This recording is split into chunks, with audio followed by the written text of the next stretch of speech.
Hey everyone. So I'm going to talk about Filecoin Pay and how to use it. That is a component of how Filecoin Pin and friends work. It's also a platform which can generally be useful and is being used in a few different contexts. So I'll explain how it works and why you should care. So, what is Filecoin Pay? Well, it's an on-chain payments platform which lets you pay from a payer to a payee in a token agnostic way, and it's designed with services in a first-class way. So, a lot of things in Web3 are not meant for persistent sort of payments agreements. So, like decentralized cloud services have a slightly different model for how they act than a lot of typical Web3 things, which are more finance, one-shot focused. So this payment system is designed with the service model in mind, so like a persistent client and payer, and rate-based payments, dispute resolution, and fault handling. So there's a lot of features which make it useful for integrating into a decentralized cloud service. So if you're a client or somebody who wants to buy some service on the Filecoin network, why would you use it? Well, it provides a nice secure billing wallet so you can keep your funds safe and useful. And there's some good features which make Filecoin Pay a good spending guardian. So what do I mean by that? So Filecoin Pay has a pretty standard feature from broader Web3, which is similar to ERC-20 approvals. It allows you to say, hey, I only want this much of my money to go here. I only want this much of my money to go here. And you have fine-grained control and limits over what can be spent out of your account while still delegating payment to different things. So for example, if we're talking about Filecoin PIN, I can say, hey, I want to make sure that I'm not spending more than $10 a month on my Filecoin PIN stuff. And if we start to go over that limit, then we have a problem. So you have these kind of nice guardrails in place. And the intention, so Filecoin Pay is still very new, but the intention behind this platform is to have a one-stop shop for services. So kind of like how you can go anywhere in the real world and use your credit card, it would be nice to have a place where anyone can you put your money in this one thing and you can use it across a wide variety of services. That's a longer range goal, but the intention is to create a network effect with this service, make it good, people can use it. So if you're going to build a service, and we'll get into a little bit later, three examples of how this is being used today. So if you want to create a service, Filecoin Pay offers smooth integration. It's pretty easy to interact with. They're good concepts, which are easy to program with, and it's not so hard to set it up. As I was saying before, it resolves common issues with service payments like fault handling disputes. It has a particularly nice security model and a nice way to reason about dealing with when a client stops paying, when a service provider stops providing service, etc. Because it's on chain, everything is auditable and transparent, which is nice and good and the way it should be since we're operating in Web3. And if you're building on Filecoin, so I guess to be clear, Filecoin Pay is a smart contract on the Filecoin L1. So if you're building there in this place, you probably care a bit about Filecoin network long-term financial health. There is a small fee involved with using Filecoin Pay, as you see in many, maybe most payment services. And that fee goes back to the network. So it's actually pretty cool. An engineer on the Philaz team William has implemented an auction-based mechanism for taking whatever tokens that you're paying in, because again, Filecoin Pay is token agnostic, and then swapping those tokens into Phil using some DeFi incentive motivation, and then burning those tokens. So Filecoin value accrual across all tokens. Yeah, I find that pretty cool, and it's worth thinking about. Also, so we're building tools for the system. So if you are a service creator, like there's the benefit of having things like this dashboard. This is all still work in progress, but these things are coming together. So it's kind of a nice place.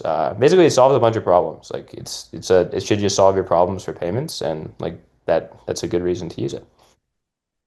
Okay, so So an engineer is giving this talk. So unfortunately, you have to sit down and listen a little bit about how it works. I'll try to keep it light and simple. But here's the smart contracts. I'm hoping this will help you understand a bit about how to use it if you care to. So this is the smart contract. This is Filecoin Pay, and it's pretty straightforward. There's really three areas of state that matter in the contract. So the two most important are accounts and rails.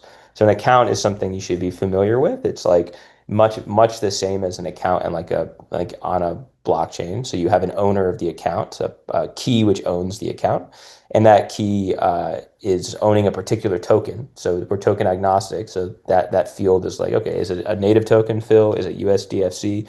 Is it Axelar USDC, which is a common stablecoin used on Filecoin? And then there's a balance field, which tells you like how much you have. And this basically you deposit as a user into Filecoin Pay into your bucket of your accounts some token. And so then you own your tokens on Filecoin Pay. The approvals, this is what I was getting at before. You approve your tokens to be used much in the same way that ERC20s get approved to be used. And we approve them over to an operator, which is essentially the service contract. And we say how many tokens. So in this case, the first account has 20 USDFC, and we give FOC 42, one particular service contract, the approval to spend 10 of them. The most important aspects of Filecoin Pay are the payment rails. So they're a rail. Basically, you can think of a train car, sending money from one side to the other. And these rails are point to point between some accounts that's a payer and some account that's a payee. The payer is the client, the payee is the service provider in the general model. And these rails are generic enough and designed in a way to be efficient such that this is all useful. So I'll quickly go into how Rails work. I guess no. First, I'll quickly go into Filecoin Pay a little bit more. I think I've covered most of this. It's a FEVM contract. Yeah, an account can open up multiple rails, say to different providers in the same service or different rails on different services. And again, there are these approval restrictions which make Filecoin Pay a good payment guardian. And rail operators are approximately service contracts. You can think of them as the same thing. Yeah, so the rail itself is the most useful data structure. If you use this as a client, like someone designing something like Filecoin Pin, or if you're thinking about like making a service, this is the abstraction that matters the most. It's again fairly simple. There's a to and a from. There's a rate over which payments are processed per Filecoin block epoch. There's an operator who can be in the loop to validate things, and there's a token which is actually flowing. So here's a nicer little diagram. So in this case, we have OX Coffee is going to be paying for service on FOC 42. Let's say it's like storage or something like that. And the rail is set up such that we pay one USDFC per epoch. That's kind of expensive. It would probably be a little bit less since every epoch is 30 seconds. But yeah, this is like the picture of the rail. The rail sets up payment flows in a rate-based way, and an operator can adjudicate payments from one to the other. Both of these addresses need to be accounts in the system. This one is a bit of a mouthful, this slide, but if you're using Filecoin Pay, a quick summary of how things work. So a client will deposit funds, they will approve an operator of the service contract in order to be in charge of the rail. The operator will create a rail, then anyone can settle the rail. So settling basically, we accumulate over time all of the rate which has flown across the rail, and we do lazy evaluation on that for efficiency. And very key part of the design is that during settlements, the operator can arbitrate the payment. So if the service has not been provided, if there is a fault, then the service contract can know either by checking an oracle or by looking at a proof system on chain, which is how PDP works. It can check and say, no, we won't pay you. We won't pay you out during settlement because you have not provided the service. And then another thing to mention is that there are one-time payments as well, which are useful in plenty of contexts. So you don't have to just send rates, you can also send a single payment. And then you can terminate the rail too when you're done with your payment flow.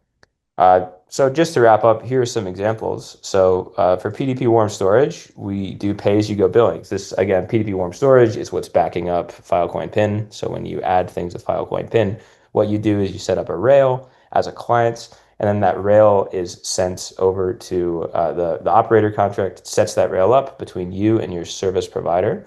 Then you have to fill up your accounts, and Filecoin Pay will automatically deduct at the going rate of the contract of the warm storage service.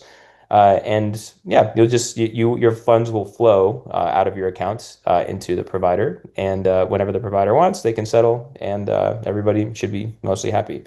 And again, like if they're not providing service because PDP says, hey, they're not proving it, then the contract can handle that, and you won't have to pay. So everything just kind of works. If you're familiar with CID Gravity, they host a platform for facilitating deals between clients and a set of like service providers, storage providers who are uh, like checked for being good and have a good reputation. So what CID Gravity has been working on, I don't believe it's yet like out in production, but maybe it is. They've been working on it. Is to do monthly billing on chain. So they check the storage providers to see that they're providing retrievals and such like properly.